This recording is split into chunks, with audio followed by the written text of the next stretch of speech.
The connective tissue has officially snapped.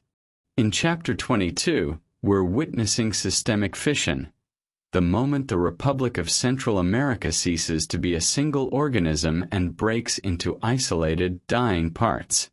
Stevens is navigating the Rupture Zone on his way to the Pacific, and the heat isn't just environmental. It's the friction of a country tearing itself apart. Log your coordinates in the comments. Where is the global squad witnessing this political collapse from? And if you're ready to analyze the anatomy of a rupture, hit subscribe and like to keep the research stream active. We're stripping down the disintegration protocol. As a medical student, I'm looking at the institutional necrosis. The roads are blocked, the laws are gone, and the social nervous system is no longer sending signals between the states. Stevens is performing a post-mortem trek through a landscape that has already given up the ghost. Keep moving. The structure is falling.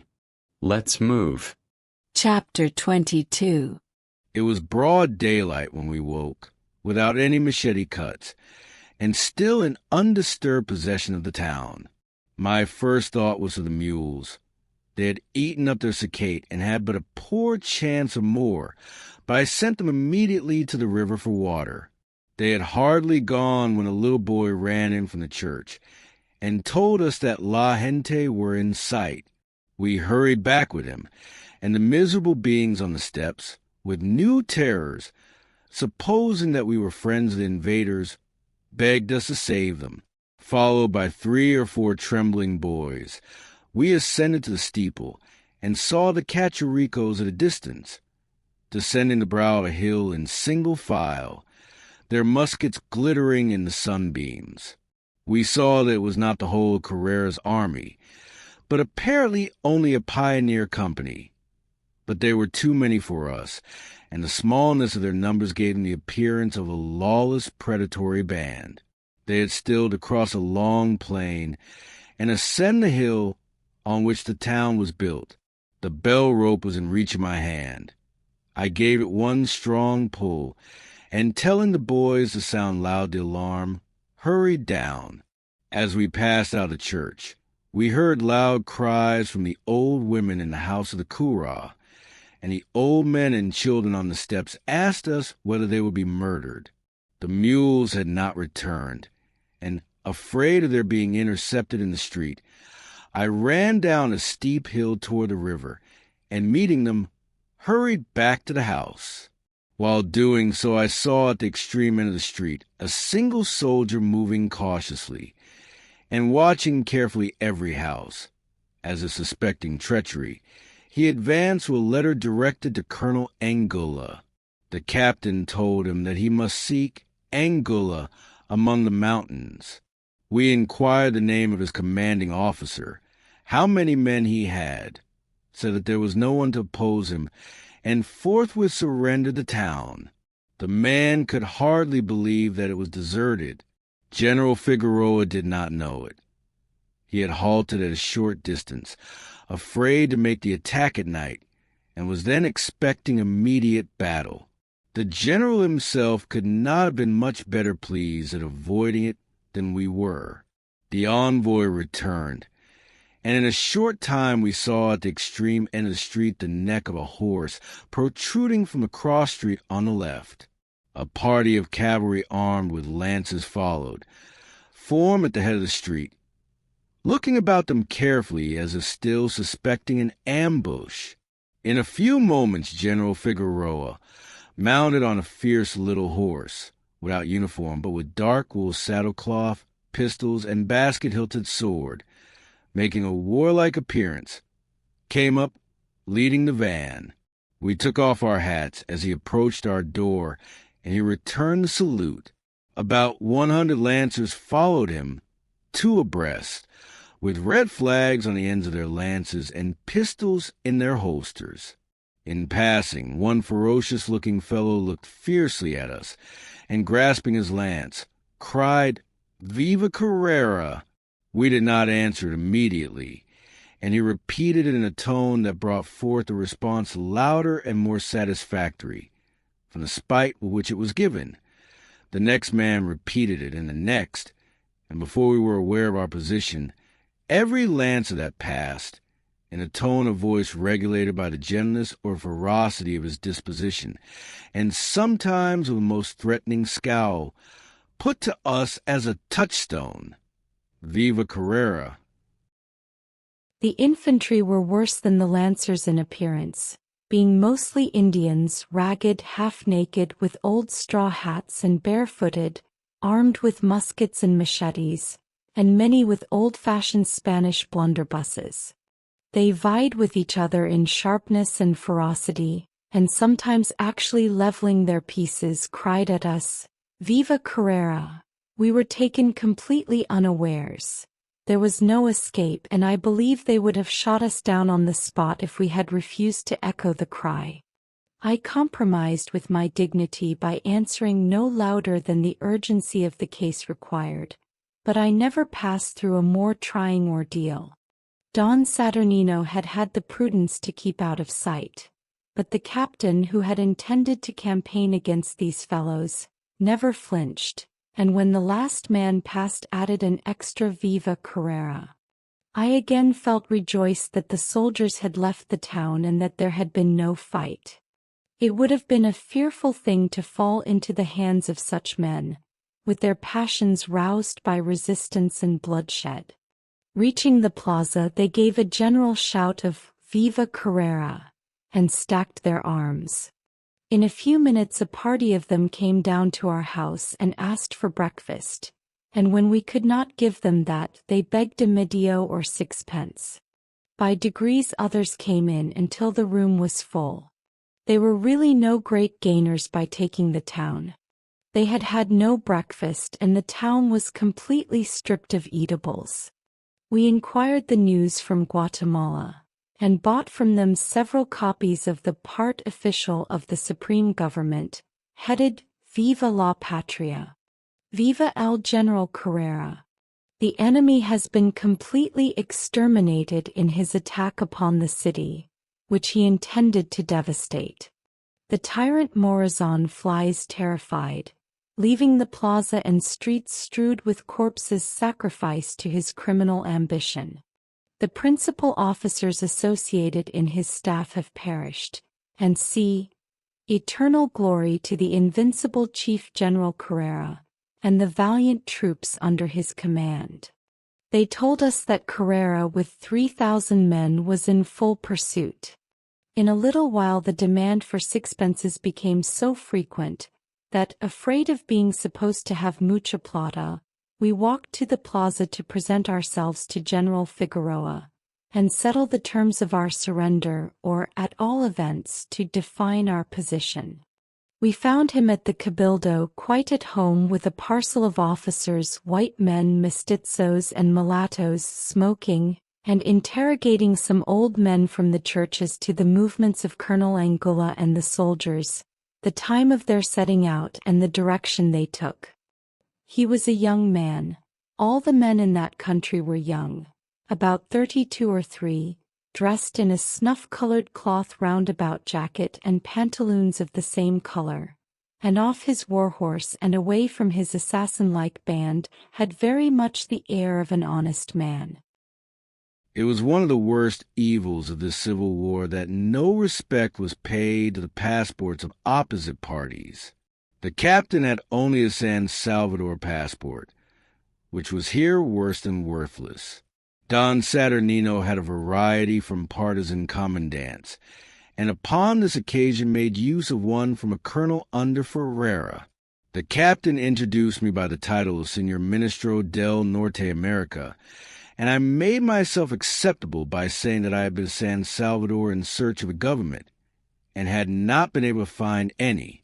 The fact is, although I was not able to get into regular business, I was practicing diplomacy on my own account all the time, and in order to find at once and clearly our relative positions, I undertook to do the honors of the town, and invited General Figoroa and all his officers to breakfast. This was a bold stroke, But Talleyrand could not have touched a nicer chord. They had not eaten anything since noon the day before, and I believe they would have evacuated their empty conquest for a good breakfast all round. They accepted my invitation with a promptness that put an end to my small stock of provisions for the road. General Figoroa confirmed the intelligence of Morazan's defeat and flight, and Carrera's pursuit, an invincible chief, would perhaps have been somewhat surprised at the pleasure I promised myself in meeting him. With a very few moments' interchange of opinion, we made up our minds to get out of this frontier town as soon as possible and again to go forward. I had almost abandoned ulterior projects and looked only to personal safety. To go back, we reasoned, would carry us into the very focus of war and danger. The San Salvador people were furious against strangers, and the Honduras troops were invading them on one side, and Carrera's hordes on the other. To remain where we were with certain exposure to attacks from both parties. By going on, we should meet Carrera's troops, and if we passed them, we left war behind us. We had but one risk, and that would be tested in a day. Under this belief, I told the general that we designed proceeding to Guatemala, and that it would add to our security to have his passport. It was the general's first campaign.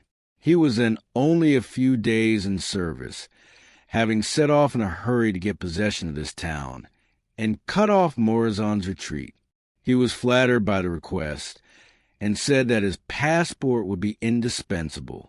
His aide and secretary had been clerk in an apothecary's shop in Guatemala, and therefore understood the respect due to a ministro, and said that he would make it out himself.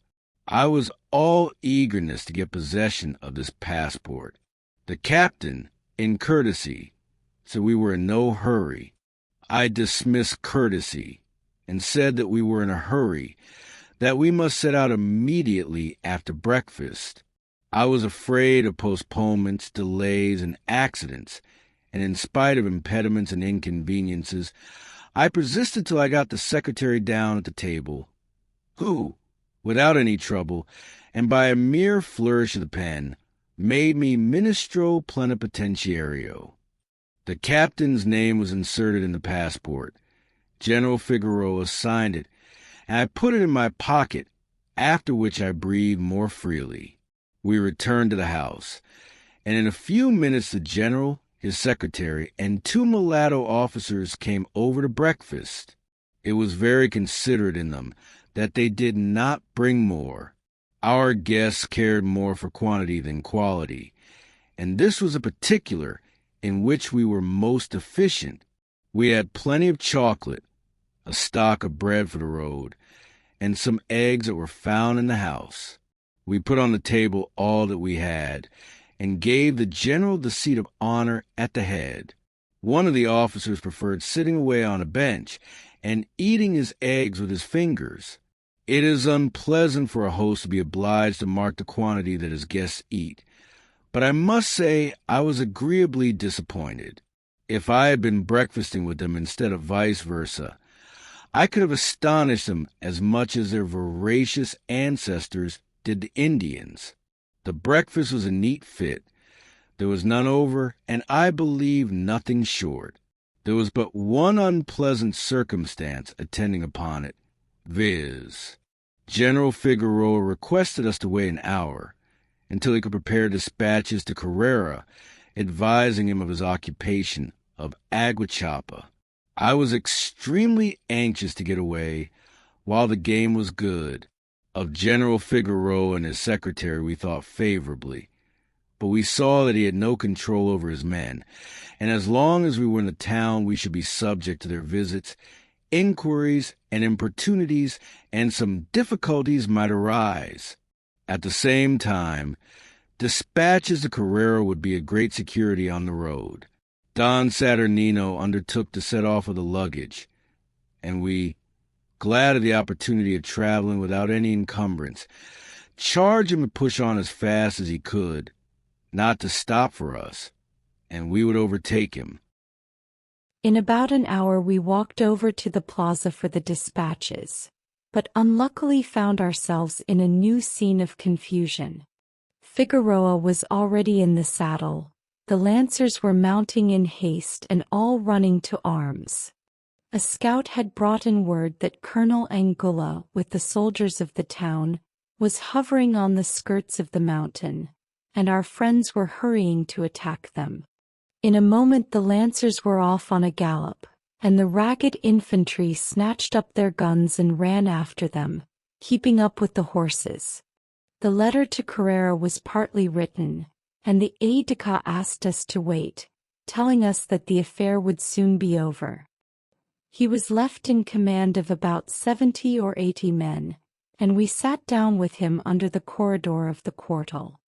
He was several years younger than Figoroa, more intelligent, and seemed very amiable except on political matters, and there he was savage against the Morazan party. He was gentlemanly in his manners, but his coat was out at the elbows and his pantaloons were torn. He said he had a new frock coat for which he had paid $16, but which did not fit him and he wished to sell it. I afterwards spoke of him to one of Morazan's officers, whom I would believe implicitly except in regard to political opponents, who told me that this same secretary stole a pair of pantaloons from him, and he had no doubt the coat was stolen from somebody else. There was no order or discipline among the men. The soldiers lay about the quartel, joined in the conversation or strolled through the town as they pleased. The inhabitants had fortunately carried away everything portable. 2 or 3 times a foraging party returned with a horse or mule, and once they were all roused by an alarm that Angula was returning upon the town in another direction. Immediately all snatched up their arms and at least one half without a moment's warning took to their heels. We had a fair chance of having the town again upon our hands, but the alarm proved groundless. We could not, however, but feel uncomfortable at the facility with which our friends abandoned us, and the risk we ran of being identified with them. There were 3 brothers, the only lancers who did not go out with Figoroa, white men, young and athletic, the best dressed and best armed in the company, swaggering in their manner, and disposed to cultivate an acquaintance with us. They told us that they purposed going to Guatemala, but I shrank from them instinctively, eluded their questions as to when we intended to set out, and I afterwards heard that they were natives of the town, and had been compelled to leave it on account of their notorious characters as assassins. One of them, as we thought, in a mere spirit of bravado, provoked a quarrel with the aide-de-camp, strutted before the quartel, and in the hearing of all, said that they were under no man's orders.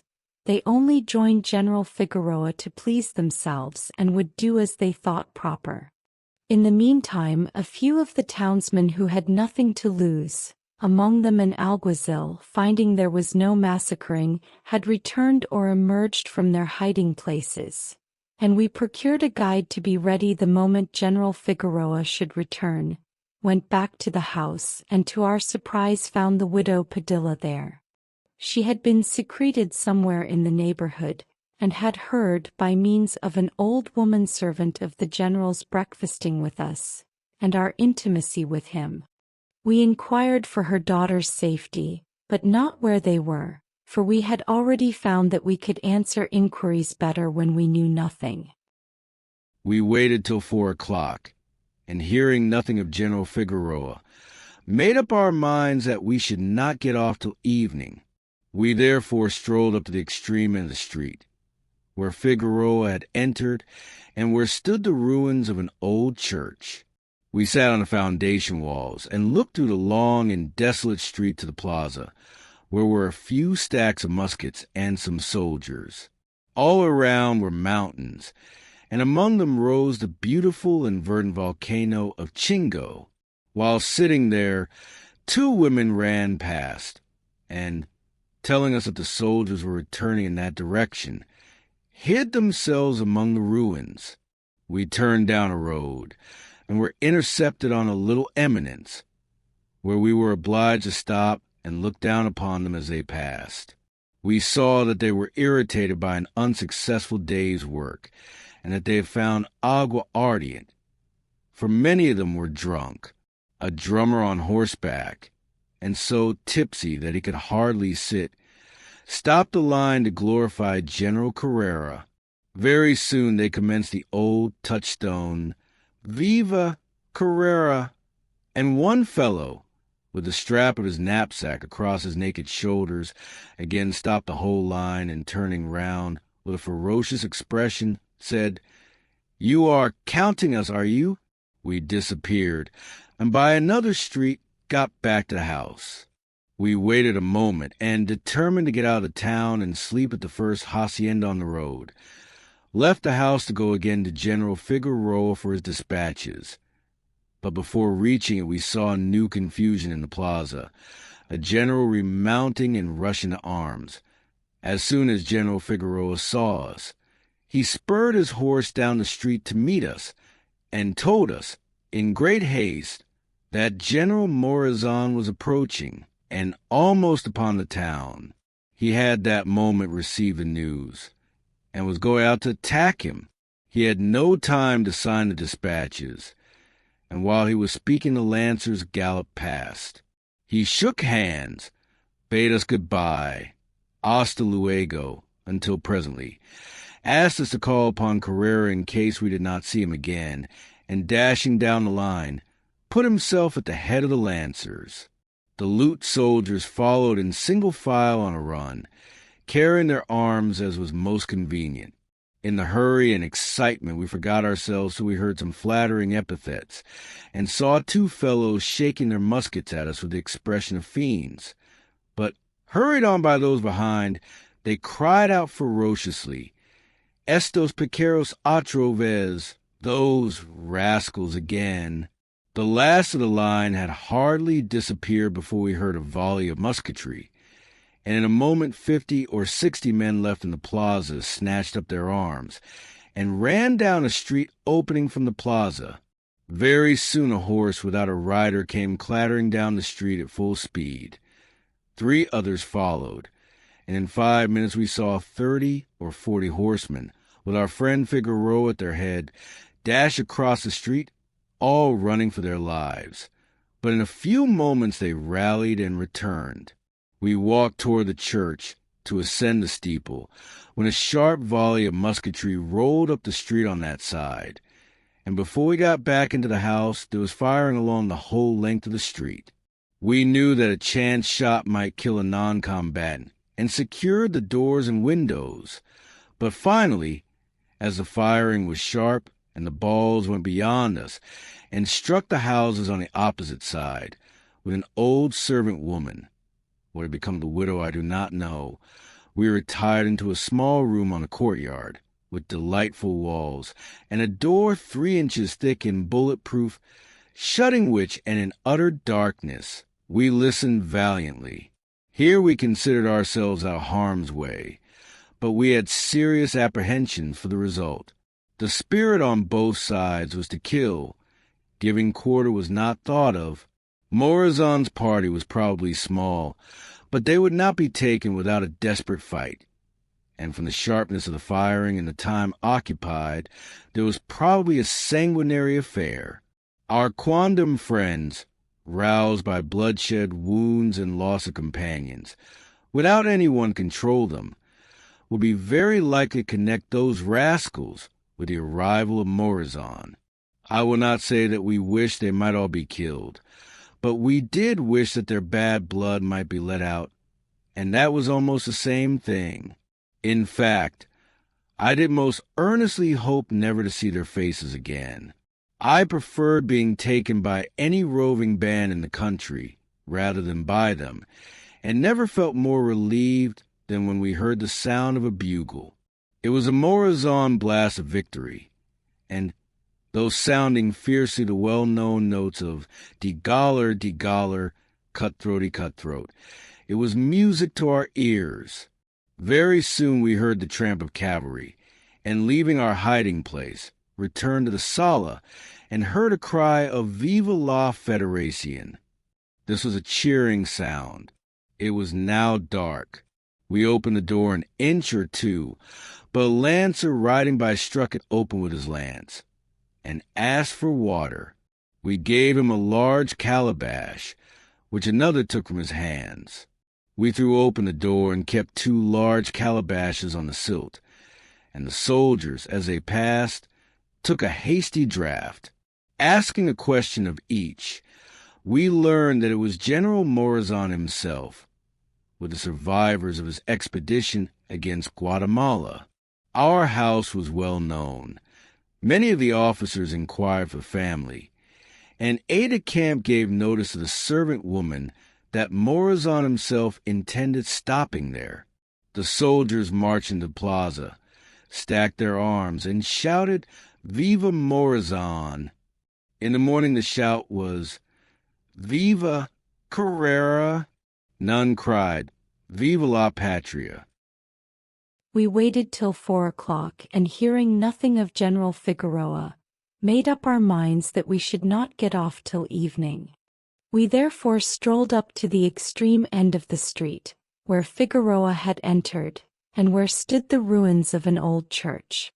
We sat on the foundation walls and looked through the long and desolate street to the plaza, where were a few stacks of muskets and some soldiers. All around were mountains, and among them rose the beautiful and verdant volcano of Chingo. While sitting there, 2 women ran past and, telling us that the soldiers were returning in that direction, hid themselves among the ruins. We turned down a road and were intercepted on a little eminence, where we were obliged to stop and look down upon them as they passed.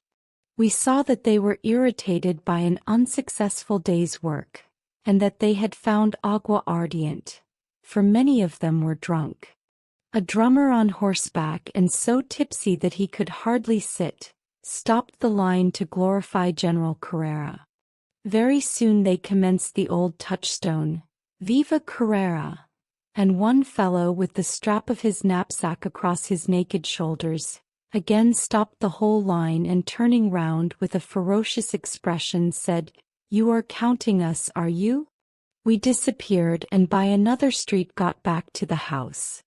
We waited a moment, and, determined to get out of the town and sleep at the first hacienda on the road, left the house to go again to General Figoroa for his dispatches.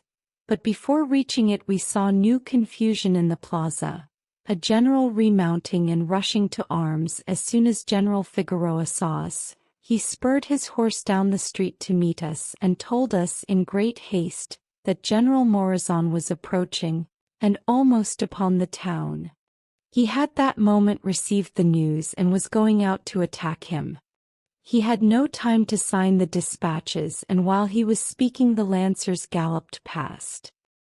He shook hands, bade us goodbye, hasta luego, until presently, asked us to call upon Carrera in case we did not see him again, and dashing down the line, put himself at the head of the lancers. The loot soldiers followed in single file on a run, carrying their arms as was most convenient. In the hurry and excitement we forgot ourselves till we heard some flattering epithets, and saw 2 fellows shaking their muskets at us with the expression of fiends. But hurried on by those behind, they cried out ferociously, "Estos piqueros otra vez," those rascals again. The last of the line had hardly disappeared before we heard a volley of musketry, and in a moment 50 or 60 men left in the plaza snatched up their arms, and ran down a street opening from the plaza. Very soon a horse without a rider came clattering down the street at full speed. 3 others followed, and in 5 minutes we saw 30 or 40 horsemen with our friend Figoroa at their head, dash across the street, all running for their lives, but in a few moments they rallied and returned. We walked toward the church to ascend the steeple, when a sharp volley of musketry rolled up the street on that side, and before we got back into the house there was firing along the whole length of the street. We knew that a chance shot might kill a non-combatant and secured the doors and windows, but finally, as the firing was sharp and the balls went beyond us and struck the houses on the opposite side with an old servant woman, what had become of the widow I do not know, we retired into a small room on the courtyard with delightful walls and a door 3 inches thick and bulletproof, shutting which, and in utter darkness, we listened valiantly.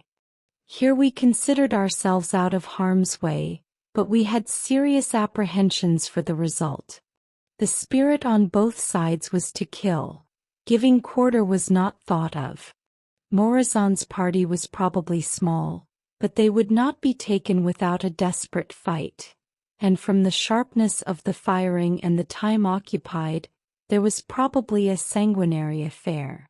Our quondam friends, roused by bloodshed, wounds and loss of companions without anyone to control them, would be very likely to connect those rascals with the arrival of Morazan. I will not say that we wished they might all be killed, but we did wish that their bad blood might be let out, and that was almost the same thing. In fact, I did most earnestly hope never to see their faces again. I preferred being taken by any roving band in the country rather than by them, and never felt more relieved than when we heard the sound of a bugle. It was the Morazan blast of victory, and though sounding fiercely the well-known notes of digaller, digaller, cutthroaty, cutthroat, it was music to our ears.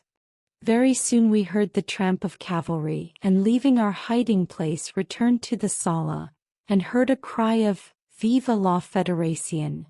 This was a cheering sound. It was now dark. We opened the door an inch or two, but a lancer riding by struck it open with his lance and asked for water. We gave him a large calabash, which another took from his hands. We threw open the door and kept 2 large calabashes on the silt, and the soldiers as they passed took a hasty draught. Asking a question of each, we learned that it was General Morazan himself, with the survivors of his expedition against Guatemala. Our house was well known. Many of the officers inquired for the family, and an aide-de-camp gave notice to the servant woman that Morazan himself intended stopping there. The soldiers marched into the plaza, stacked their arms and shouted, "Viva Morazan!" In the morning the shout was, "Viva Carrera!" None cried "Viva la Patria!" There was no end to our troubles. In the morning we surrendered to one party, and in the evening were captured out of their hands by another. Probably before daylight Carrera would be upon us. There was only one comfort. The fellows who had broken our rest the night before and scared the inhabitants from their homes were now looking out for lodgings in the mountains themselves. I felt sorry for Figoroa and his aide, and on abstract principles for the killed. As for the rest, I cared but little what became of them. In a few moments a party of officers came down to our house. For 6 days they had been in constant flight through an enemy's country, changing their direction to avoid pursuit and only stopping to rest their horses. Entering under the excitement of a successful skirmish, they struck me as the finest set of men I had seen in the country. Figoroa had come upon them so suddenly that General Morazan, who rode at the head of his men, had 2 bullets pass by his head before he could draw his pistol, and he had a narrower escape than in the whole of his bloody battle in Guatemala. Colonel Calbanas, a small, quiet, gentlemanly man, the commander of the troops massacred in Honduras, struck the first blow, broke his sword over a lancer, and, wresting the lance out of his owner's hands, ran it through his body, but was wounded himself in the hand. A tall, gay, rattling young man, who was wiping warm blood from off his sword, and drying on his pocket-handkerchief mourned that he had failed in cutting off their retreat, and a quiet middle-aged man, wiping his forehead, drawled out that if their horses had not been so tired they would have killed every man. Even they talked only of killing. Taking prisoners was never thought of. The verb matar, to kill, with its inflections, was so continually ringing in my ears that it made me nervous. In a few minutes the widow Padilla, who, I am inclined to believe, was secreted somewhere in the neighborhood, knowing of General Morazan's approach, rushed in, crying wildly for her sons. All answered that the eldest was with them. All knew her, and one after another put his right arm respectfully over her shoulder and embraced her. But the young man who was wiping his sword drove it into its scabbard, and, catching her up in his arms, lifted her off the floor and whirled her about the room.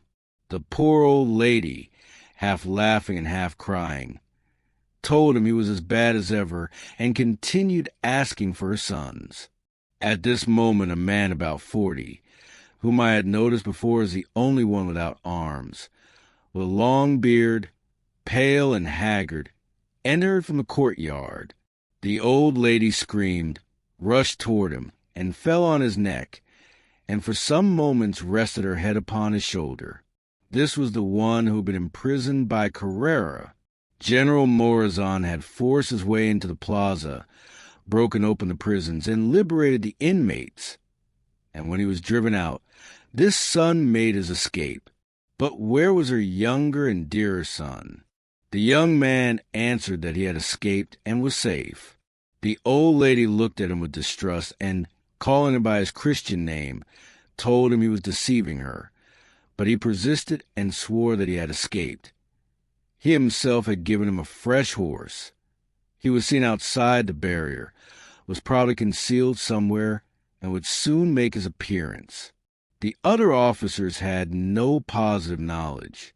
One had seen him at such a time, and another at such a time during the battle, and all agreed that the young man ought to know best, for their posts were near each other, and he, young, ardent, and reckless, the dearest friend of her son, and loving her as a mother, told me afterward that she should have one night's comfort, and that she would know the truth soon enough. But the brother narrowly escaped from death himself, and who looked as if smiles had been forever driven from his face, told me he had no doubt his mother's darling was killed.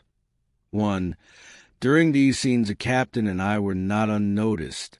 The captain found among the officers several whom he had become acquainted with at the port, and he learned that others had made their last campaign. In the first excitement of meeting them, he determined to turn back and follow their broken fortunes. But luckily for me, those trunks had gone on. He felt that he had a narrow escape. Among those who had accompanied General Morazan were the former Secretary of State and War and all the principal officers, civil and military, of the shattered general government. They had heard of my arrival in the country. I had been expected at San Salvador, was known to them all by reputation, and very soon personally. Particularly I became acquainted with Colonel Saravia, a young man about 28, handsome, brave, and accomplished in mind and manners, with an enthusiastic attachment for General Morazan, from whom, in referring to one affair in the attack on Guatemala, with tears almost starting from his eyes, he said, "Providence seemed to turn the bullets away." I had often heard of this gentleman in Guatemala, and his case shows the unhappy rending of private and social ties produced by these civil wars. His father was banished by the Liberal Party 8 years before, and was then a general in the Carlist service in Spain. His mother and 3 sisters lived in Guatemala, and I had visited at their house perhaps oftener than at any other in that city. They lived near the plaza, and while Morazan had possession of it, the colonel had run home to see them, and in the midst of a distracted meeting, rendered more poignant by the circumstances being joined in attack upon his native city, he was called away to go into action. His horse was shot under him. He was wounded, and escaped with the wreck of the army. His mother and sisters knew nothing of his fate. He said, what I was sure was but too true, that they would have dreadful apprehensions about him, and begged me immediately on my arrival at Guatemala, to visit them and inform them of his safety. In the meantime, General Morazan, apprehensive of a surprise from Carrera during the night, sent word that he should sleep in the plaza, and escorted by Colonel Saravia, I went to pay my respects to him. From the time of his entry I felt perfectly secure, and never had a moment of apprehension from unruly soldiers. For the first time I saw something like discipline. A sentinel was pacing the street leading from the plaza, to prevent the soldiers straggling into the town, but the poor fellows seemed to have no disposition for straggling. The town was stripped of everything. Even the poor horses had no food. Some were gathered at the window of the cabildo, each in his turn holding up his hat for a portion of hard corn bread. Some were sitting around fires eating this miserable fare, but most were stretched on the ground already asleep. It was the first night they had lain down except in an enemy's country. General Morazan, with several officers, was standing in the corridor of the cabildo. A large fire was burning before the door and a table stood against the wall with a candle and chocolate cups upon it. He was about 45 years old, 5 feet 10 inches high, thin, with a black mustache and week's beard, and wore a military frock coat buttoned up to the throat and sword. His hat was off, and the expression of his face mild and intelligent. Though still young, for 10 years he had been the first man in the country and 8 president of the republic. He had risen and had sustained himself by military skill and personal bravery, always led his forces himself, had been in innumerable battles and often wounded but never beaten. A year before, the people of Guatemala, of both parties, had implored him to come to their relief, as the only man who could save them from Carrera and destruction. At that moment he added another to the countless instances of the fickleness of popular favor. After the expiration of his term he had been elected chief of the state of San Salvador, which office he had resigned, and then acted as commander-in-chief under the federal government. Denounced personally and the federation under which he served disavowed, he had marched against Guatemala with 1,400 men, and forced his way into the plaza. 40 of his oldest officers and his eldest son were shot down by his side, and cutting his way through masses of human flesh, with about 450 men then in the plaza, made his escape. I was presented to him by Colonel Saravia. From the best information I could acquire, and from the enthusiasm with which I had heard him spoken of by his officers, and in fact by everyone else in his own state, I had conceived almost a feeling of admiration for General Morazan, and my interest in him was increased by his misfortunes.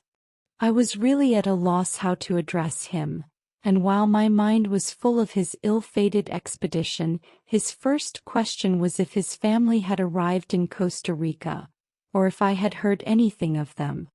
I did not tell him what I then thought, that his calamities would follow all who were connected with him, and probably that his wife and daughters would not be permitted an asylum in that state.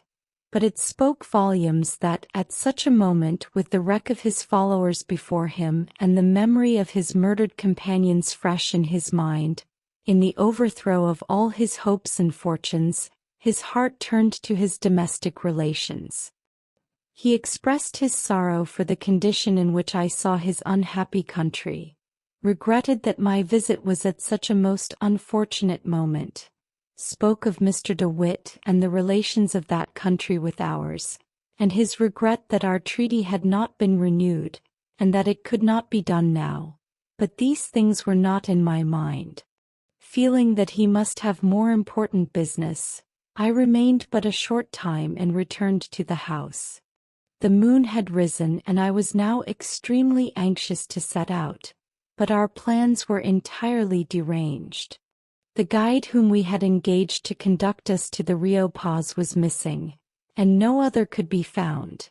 In fact, not a man could be induced, either by promises or threats, to leave the town that night from fear of falling in with the routed troops. Several of the officers took chocolate with us, and at the head of the table sat a priest with a sword by his side. I had breakfasted men who would have been happy to cut their throats, and they were now hiding among the mountains or riding for life. If Carrera came, my new friends would be scattered. They all withdrew early to sleep under arms in the plaza, and we were left with the widow and her son. A distressing scene followed, of inquiries and forebodings by the widow for her younger son, which the elder could only get rid of by pleading excessive fatigue, and begging to be permitted to go to sleep. It was rather singular, but it had not occurred to us before to inquire about the dead and wounded in the skirmish. There were none of the latter. All who fell were lanced, and the dead were left on the ground. He was in the rear of the Morazan party. The fire was scattering, but on the line by which he entered the town he counted 18 bodies.